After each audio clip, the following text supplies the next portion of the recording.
Bonjour, dans cette vidéo nous allons voir ensemble comment faire pousser de la coronille. La coronille, c'est un petit arbuste très ornemental qui fleurit jaune au printemps et qui a l'intérêt d'être aussi un arbuste mellifère. Il résiste très bien à la sécheresse et peut pousser au soleil comme à la mi-ombre. C'est donc une plante très polyvalente qui est très intéressante.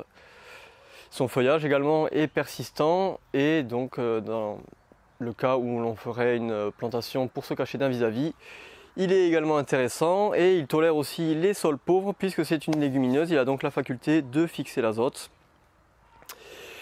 Et tout ça fait donc de la coronille un arbuste très rustique, pousse partout et qui est donc en plus beau, donc très intéressant. Pour faire pousser de la coronille, il faut récupérer des graines tout d'abord sur un plant de coronille. Les graines, on peut les récupérer tout l'hiver en fait, je dirais même à partir de la fin de l'été. Il faut, je dirais, tirer sur les tiges comme ça. Il faut observer un peu et quand on fait faire preuve d'un peu de discernement et on observera qu'il y a des sortes de toutes petites gousses. C'est vraiment tout petit, hein, c'est des graineries quoi, hein. Ça fait comme des graineries et quand on ouvre ces gousses, il y a des graines à l'intérieur. Ensuite ces graines, il faut les extraire des gousses et on va pas faire ça manuellement parce que l'opération va être immensément longue et fastidieuse. Donc moi ce que je fais, c'est que je me sers d'un mixeur de cuisine. Je m'en sers et en fait ce que je fais, c'est que je broie ça style 1 ou 2 secondes, vraiment vite fait, histoire de casser légèrement la gousse. On peut le faire un peu plus, mais bon, faut pas faire de la purée non plus. Et ça extrait donc une grande majorité des graines de leur gousse. Suite à ça, il faut ensuite les semer. On peut les semer dès qu'on les a récupérés. Et ensuite, le critère de réussite, il n'y a pas besoin nécessairement de température élevée. On peut les semer n'importe quand.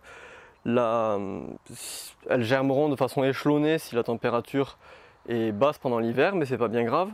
Mais juste, il faut faire gaffe au taux d'humidité du substrat et donc il ne faut pas que le semis se prenne des déluges d'eau sur la figure quoi. Donc soit on a de la chance comme moi, on est un professionnel et on bénéficie d'une serre pour faire ses semis, soit dans le cas où on est amateur, il faut couvrir le semis et donc avec par exemple une mini serre en plastique qu'on peut trouver en jardinerie, qu'on laissera ouverte pour éviter les gros à-coups de chaleur.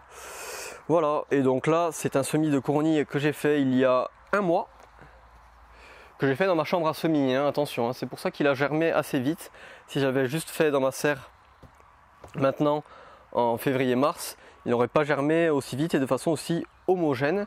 Et donc on voit là qu'on a de jolis plants qu'il faudra ensuite repiquer dans des pots individuels, puis qu'on plantera à emplacement définitif. Je vous souhaite une bonne journée et je vous dis à bientôt pour d'autres tutos. Voilà.